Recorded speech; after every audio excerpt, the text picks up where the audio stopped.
Jamais sans la grâce, une dévotion matinale qui vous connecte à la pensée de Dieu et vous donne la provision du ciel au quotidien.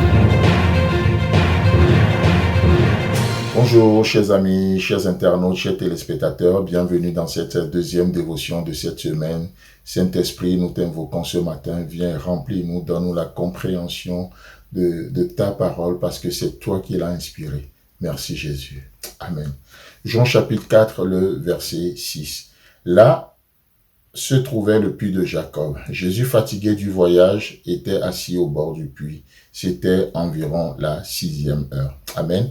Alors, comme on le voyait hier, on disait une chose très intéressante, c'est que ce voyage n'a pas commencé à Jérusalem, mais c'est un voyage qui a commencé dans l'éternité passée, et ce voyage se poursuit encore aujourd'hui au travers de l'Église, le corps vivant de Christ sur la terre aujourd'hui. Et au travers de nous, Christ veut continuer ce voyage. Il veut visiter un Samaritain, il veut gagner une Samaritaine, il veut aimer une Samaritaine. Au travers du corps de Christ, Jésus-Christ veut aller chez des Zachée, des marginaux, et il veut rentrer chez eux, pas pour les condamner, pas pour les rendre coupables, mais pour faire quoi? Pour communier, pour manger avec eux. Au travers de l'Église aujourd'hui, où il y a une femme qui se vide de son sang, qui a la perte du sang, vous savez, mais que Jésus-Christ veut restaurer encore aujourd'hui. Mais en quoi faisant? Il le fait au travers de l'Église. Et on peut multiplier des exemples, n'est-ce pas?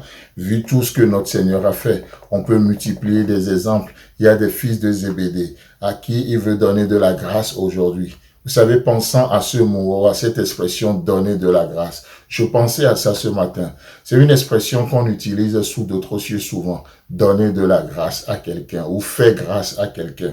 Vous savez, quand je parle de la grâce ou cette expression donner de la grâce, je ne parle pas d'une théologie. Non, je ne parle pas de la théologie, je ne parle encore moins d'une grâce académique. Je ne parle pas de ces choses-là. Mais quand je parle de la grâce, la véritable en tout cas du moins, je parle de la personne de Jésus-Christ. Alors quand nous disons donner de la grâce à quelqu'un, qu'est-ce que ça veut dire? Lorsque nous disons faire grâce à quelqu'un, qu'est-ce que ça veut dire cette expression en fait?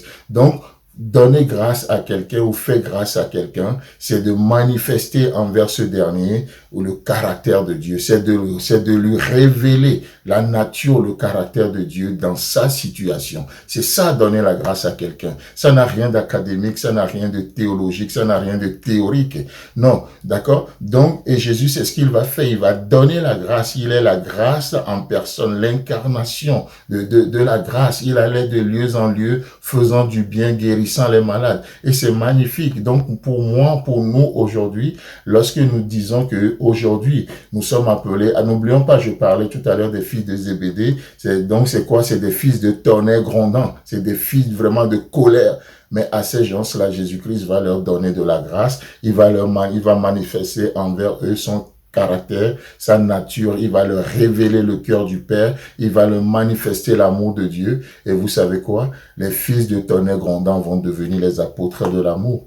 Je trouve ça extraordinaire, la puissance de la grâce de Dieu. Vous savez, la grâce à bon marché, ça n'existe pas. La grâce a un prix. La grâce est une personne, car Dieu a tant aimé le monde, il a donné son Fils unique, afin que quiconque croit en lui ne périsse point, mais qu'il ait la vie éternelle. Ça, c'est la grâce de Dieu manifestée. La grâce a un prix. La grâce bon marché n'existe pas. Vous voyez? Donc, la grâce a un prix. Et aujourd'hui, le voyage doit continuer. Comme on le disait hier, je crois, le voyage de la vie doit continuer. Le voyage de la vie doit continuer. Continuons simplement ce voyage. Et Jésus fatigué. Jésus fatigué. Vous savez, c'est important de voir que Jésus était fatigué du voyage et il va s'asseoir. Alors que peut-être tu m'écoutes, tu es fatigué. Fatigué dans l'éducation de tes enfants ou par l'éducation de tes enfants. Fatigué pour une raison ou une autre. Qu'est-ce que je t'encourage ce matin à faire? Attends-toi à Dieu. Je suis fatigué, mais je m'attends à Dieu.